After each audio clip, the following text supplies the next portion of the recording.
오늘 성경 말씀에 보면 이런 내용이 있습니다. 16절에 예루살렘 부근에 수많은 사람들도 모여 병든 사람과 더러운 귀신에게 괴로움을 받는 사람을 데리고 와서 다 나음을 얻으니라 라고 하는 말씀이 여기에 기록이 되어 있습니다. 그러면 이 오늘 지금 초대교회가 성장을 하면서 결국 그 교회의 분위기가 영적으로, 육적으로, 환경적으로 분위기가 다 좋아지는 거예요. 그런데 좋아지는 현상, 길목에서 일어나는 일들이 있습니다. 그래서 오늘 좋아지는 길목에서 일어난 일들을 우리가 가만히 살펴보면서 우리도 이 가정에 있지 않는지 살피고 회개하면서 새롭게 되기를 주의 이름으로 축원합니다. 얼마 전에 양봉하는 사람의 벌 키우는 걸 제가 이렇게 유튜브를 통해서 봤습니다. 그랬더니 양봉하는 분은 늘 벌통 앞에 서성거리면서 거기에 말벌이 오지 않는지를 살피고 있더라고요. 왜 그런가 봤더니 말벌이 오면은 꿀벌을 죽이고 결국 들어가서 꿀을 다 뺏어 먹는다는 거예요. 그러니 양봉하는 사람은 말벌이 오면은 사정없이 죽여버립니다. 또 보면 목자들도 보니까 양을 잡아먹으려고 이리가 오든지 다른 짐승이 오면은 양을 사랑하는 것만큼 이리를 미워하게 돼 있어요. 그 이리를 내쫓기도 하고 죽이기도 하잖아요. 그것이 왜 목자의 사명이기 때문에 그런 겁니다. 양을 사랑하기 때문에 그를 밀어와. 그런 것처럼 오늘 본문에 하나님의 성령의 감동으로 세워진 교회가 있습니다. 이 초대교회죠. 120문도가 마가의 다락방에 모여가지고 성령을 받았어요. 이 성령을 받으면 그 영으로 오는 권능이 있고 예루살렘과 유대와 사마리아와 땅끝까지 증인이 되는 그런 활동을 하게 되어 있습니다. 그 활동을 시작을 하게 되니까 예수님을 십자가에 못 박은 부류의 사람들이 예수님의 제자들을 또 괴롭히기 시작을 했습니다. 그래서 성경은 이렇게 얘기를 합니다. 가연 헤롯과 본디어 빌라도는 이방인과 이스라엘 백성과 합세하여 하나님께서 기름 부으신 거룩한 종 예수를 거스린다. 예수를 죽인 그들이 사도들도 죽이려고 하고 하나님의 아들 예수를 거스린 사람들이 성령의 인도함을 받는 사람들을 거스리는 거예요. 어떻게 합세하여 그랬습니다. 보면은 헤롯과 빌라도가 합세하고 이방인과 또 이스라엘 백성까지 합세해가지고 하나님의 교회를 또 주의 종들을 대적하고 있다. 그때뿐만 아니라 지금도 예외는 아니다라는 생각이 들기도 합니다. 그러나 사도들이 예수님의 부활을 전했어요. 부활을 전했어요.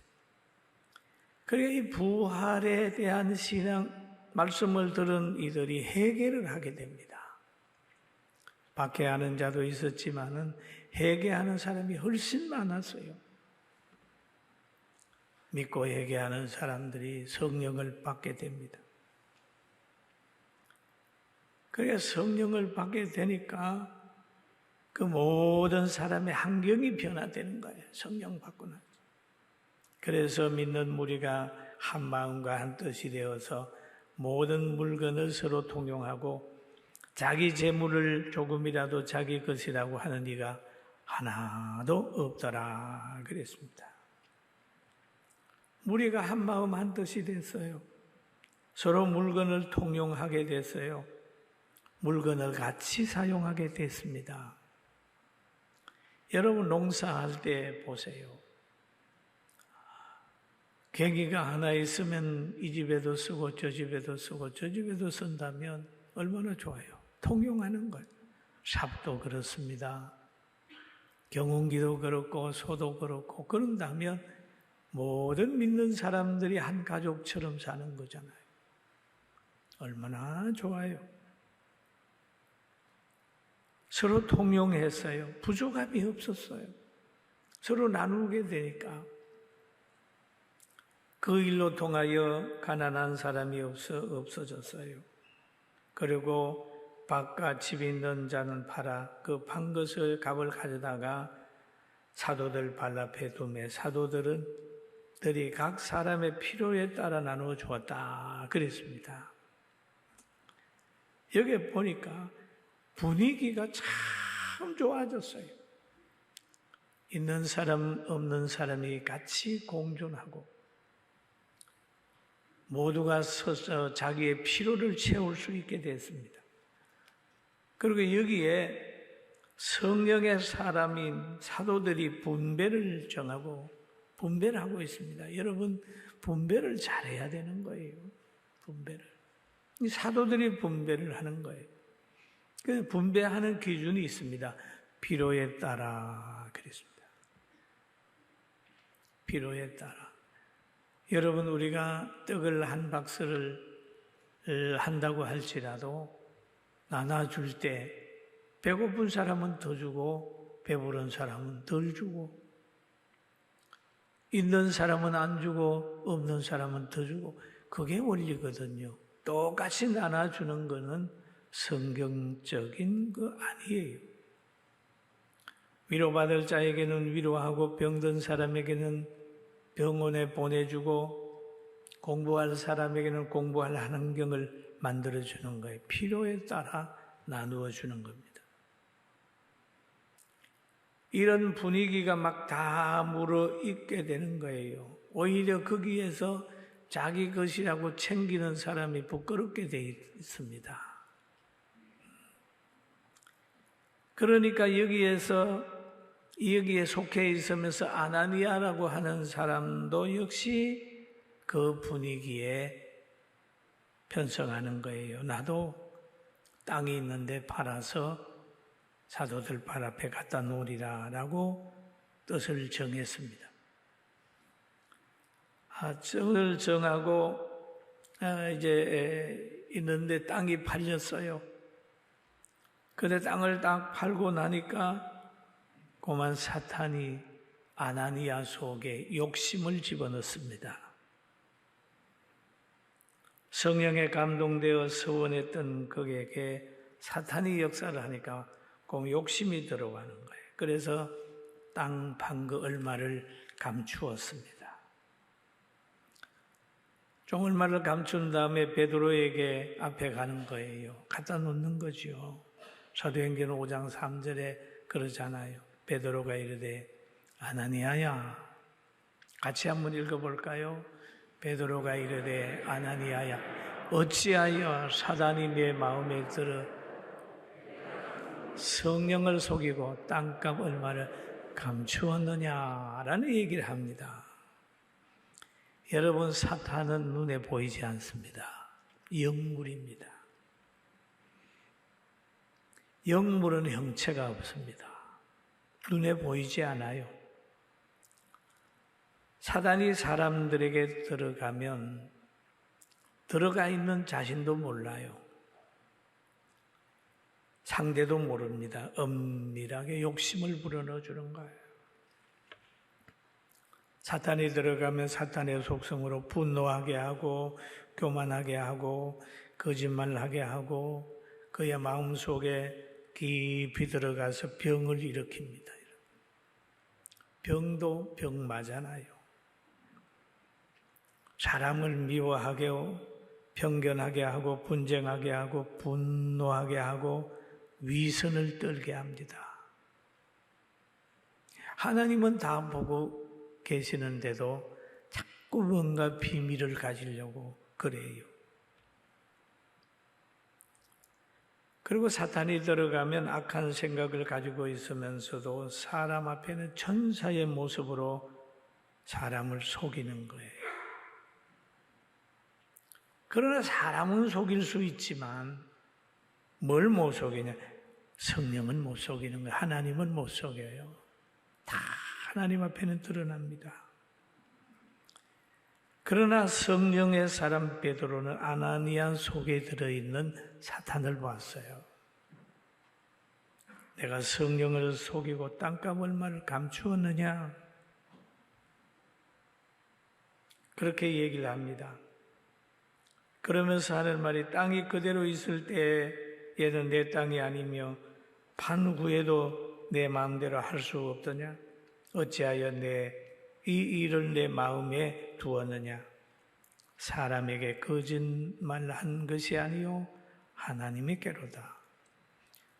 네 땅 네가 팔아가지고 네 마음대로 쓸 수 있고 필요하면 사도들에게 내가 좀 쓰겠다고 얘기를 하면 되는 거지 왜 굳이 거짓말을 하느냐? 거짓말을 하느냐? 여러분 사람은 솔직하게 되고 그러면 되거든요. 죄진 거 있으면 회개하고 얼마 쓰겠다고 그러면 난 못 내겠다고 하면 또 그것도 괜찮잖아요. 그런데 거짓말하는 그 분위기에 끼고 싶기는 한데 좀 욕심을 부리면서 뭐 하고 싶은 그런 건 충동이 있는 거예요. 욕심적인 삶이나 육신의 삶에서 육적인 삶이나 영적인 삶에 성공할 수 있는 것은 진실하고 있는 그대로 말하고 있는 그대로 성경대로 믿고 단순하게 사는 지혜를 가져야 살 수 있어요. 할렐루야. 여기 보니 아나니아가 이 말을 듣고 이 말은 베드로가 책망하는 말이지요. 엎드려져 혼이 떠나니 이 일을 듣는 사람들이 다 크게 두려워하더라. 젊은 사람들이 일어나 시신을 싸서 메고 나가 장사하니라. 그러니까 다 크게 두려워하더라. 야, 이 교회에서는 사도들 앞에서는 거짓말해서 안 되겠구나 라고 하는 그런 생각을 하고 모든 사람이 두려워하게 되는 거예요. 아나니아는 혼이 떠났어요. 이것은 육신의 죽음인 것입니다. 그런데 젊은 사람이 가서 장사하고 돌아오는데 또 그 부인이 돌아왔습니다. 삽비라가 왔어요. 베드로가 물어보는 거예요. 다냐? 그랬더니 예, 답니다. 부부간에고만 짜고 하는 거예요. 짜고 하는 거예요. 어떻게 너 그러냐? 그랬더니 그만 책망했더니 부인도 그만 세상을 떠났어요. 여러분, 이 가정에 나타난 현상은 이 가정을 미워하는 하나님의 역사보다는 그 조직을 거룩하게 만드는 하나님의 사랑의 동기에서 일어나는 겁니다. 할렐루야. 그리고 또 이 오늘 본문에 보니까 거짓말을 하고 성령을 속이는 일에 동참하지 말아야 된다. 왜냐하면 아내도 그 일을 용납하고 동참했더니 결국 남편과 함께 그도 장사 지내게 되는 거예요. 베드로가 그런 아내 보고 그러잖아요. 베드로가 이르되 너희가 어찌하여 함께 꾀하여 주의 영을 시험하느냐 보라. 내 남편이 늘 장사하고 오는 사람들의 발이 문 앞에 이르렀으니 또 너를 메어 나가리라 하니 그렇죠. 그만 베드로 앞에 엎드려지니까 젊은 사람들이 또 나가서 이 삽비라를 장사하게 되었다는 내용이 오늘 본문에 있습니다. 베드로는 어찌하여 함께 꾀하여 주의 영을 시험하느냐. 여러분, 악한 일에 함께하지 않기를 주의 이름으로 축원합니다. 책망이 있으나 그 삽비라의 혼도 떠나버렸어요. 그런데 이 두 부부는 가장 좋은 분위기 좋은 교회에서 가장 슬픈 자가 된 거예요. 지금 다들 은혜 받아가지고 가난한 사람도 없고 자기 것을 자기 것이라고 하지도 않고 그 사랑의 교제가 이루어지는 그 장소에 있으면서 거짓말을 하다가 결국 가장 좋은 환경 속에서 가장 불행한 사람이 되었다는 것을 오늘 성경을 보면서 알 수가 있습니다. 그리고 우리가 하나님이 주는 은혜를 제대로 감당하지 못하게 되면 시대 속에서도 아주 좋은 환경 속에서도 불행한 사람으로 남을 수밖에 없다는 걸 알고 늘 예수 안에서 항상 승리하게 되기를 주의 이름으로 축원합니다. 우리는 주일 성수하고 연보 생활도 제대로 하고 하나님 앞에 진실하게 살아야 됩니다. 때로는 우리가 부흥에 참석하고 막 분위기에 편성해가지고 서원하고 이럴 때도 있어요. 그러나 여기에서 거짓말을 하지 말자. 우리가 예물을 드리고 서원하고 하는 것들도 중심을 드릴 수 있고 성령의 감동으로 할 수 있지만 때로는 분위기에 의해서 내가 이거 안 하면 직분이 뭔데 안 되겠지? 라고 하면서 할 때가 있는데 그거보다는 하나님 앞에 기도하면서 성령의 감동으로 하는 것이 훨씬 더 은혜가 있어요. 할렐루야. 분위기 때문에 서원을 해놨다가 나중에 가서 못 지키는 사람들이 일어나게 되면은 이 사탄은 언제든지 뭐하냐. 하나님의 백성을 실족시키는 거예요. 망하게 하는 겁니다. 그리고 하나님은 자기 교회나 거룩한 사람에게 이 사탄의 역할을 용납하지 않아요. 에덴 동산에서도 뱀에게 유혹을 받아가지고 하나님 불순종했던 그를 용납했나요? 용납 안 해요. 모세 때도 자기들의 건의를 앞세우면서 모세를 대적했던 그들을 용납하지 않았죠. 초대교회 아나니아와 삽비라가 거짓말했을 때 용납하지 않았습니다. 그리고 하나님의 통치하는 곳에는 사탄의 모든 것을 용납하지 않아요. 에덴 동산의 뱀도 마찬가지죠.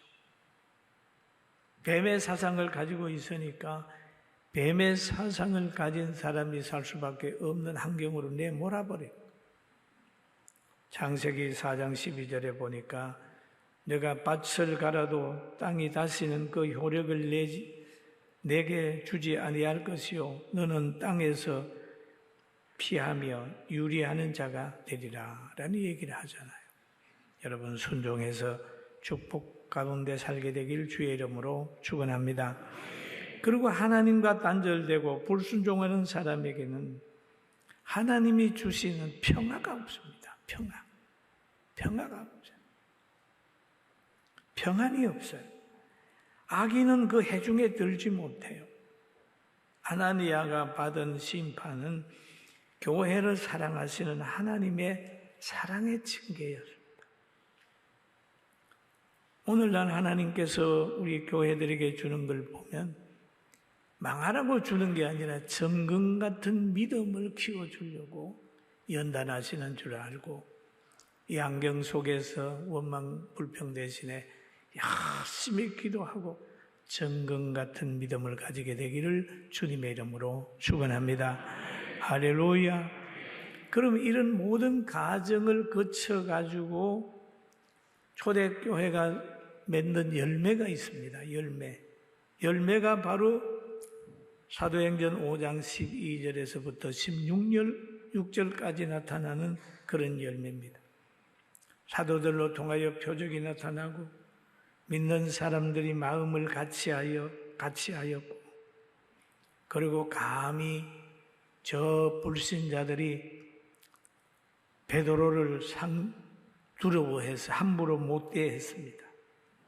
병든 사람들이 막 거리에 와서 있을 때 사도들의 그림자라도 좀 자기 위에 덮이기를 소원했고, 예루살렘 부근에 수많은 사람들이 모여서 사람들도 병든 사람 데려오고 더러운 귀신 들린 사람들 데려오면 다 고침을 받았어요.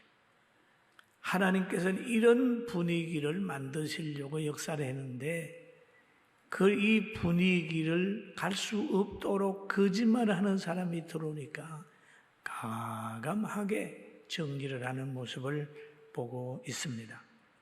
사랑하는 성도 여러분, 우리는 하나님의 계획을 알고 거룩한 자로 삽시다. 아멘. 불의한 자가 잘하는 것 같이 보이나 나중에 가면 실패로 끝나는 거예요. 더 큰 실패의 사건을 만들 수도 있습니다. 여러분도 잘 시간마다 압니다마는 저 가까운 나라, 우리 동족이라고 하는 나라 보세요. 그 어른들이 그 나라를 유지하고 세우기 위해서 얼마나 노력했습니까? 지도자가 되고 별을 몇 개씩 달았지만 그 젊은 사람이 나와서 자기 마음에 안 든다고 막 숙청해버리잖아요. 다른 사람이 한 게 아니에요. 절대 불의한 사람은 효도하는, 자기에게 잘해주는 사람이 나올 수가 없어요. 불의한 건 다 하나님이 누구를 통해서도 갚아준다. 그래서 시대 속에 우리는 선하게만 살면, 어디 가서 축복하기만 하면, 그 사람이 안 받으면 축복을 우리에게 돌아오게 되니까 오늘도 축복하는 입술 되기를 주님의 이름으로 축원합니다. 그리고 하나님은 교회에서 사탄의 역사를 용납하지 않는다. 용납하지 않는다. 그래서 사탄의 역사하는 사람들을 내보내요. 또는 데려가기도 합니다. 마음을 같이하여 내적 만족이 있고 교회와 가정, 많은 사람을 행복하게 하는 그런 역사가 나타나는데, 조금 전에 말씀을 했습니다만 예루살렘의 부근에 수많은 사람들이 모여, 수많은 사람들, 병든 사람과 더러운 귀신에게 괴로움을 받는 사람을 데리고 와서 나음을 얻었다. 이 귀신이 얘기를 하면 더러움이라고 하는 말이 앞에 늘 붙습니다. 더러운 것. 지금 동성애 차별금지법 하면서 막 이렇게 하는 건 이건 더러운 겁니다. 더러운 것. 길거리에서 막 이상한 옷 입고 막 하는 게 더러운 거예요. 귀신의 역사. 귀신의 역사이기 때문에 우리는 그것을 하지 말아야 된다. 그렇게 하면 민족이 힘든다. 소돔과 고모라가 실패한 것처럼 실패하게 되니까 제발 그렇게 하지 말아라고 얘기를 하고 있습니다. 여러분, 진정한 평화를 원하면 전쟁을 준비할 수 있어야 됩니다. 진정한 안정을 원하면 힘을 길러야 돼요. 아무리 저 밀림의 사슴이 평안하려고 해도 힘이 없기 때문에 항상 긴장하고 쫓아 뛰어다녀야 됩니다. 그러나 사자는, 코끼리는 힘이 있기 때문에 아무도 못 건드립니다. 여러분, 영적으로 힘을 가지시고 육적으로도 힘을 가지고 대한민국에도 이런 힘을 가지고 교회도 단합하고 영적인 능력을 가지고 일어나게 되기를 주님의 이름으로 축원합니다.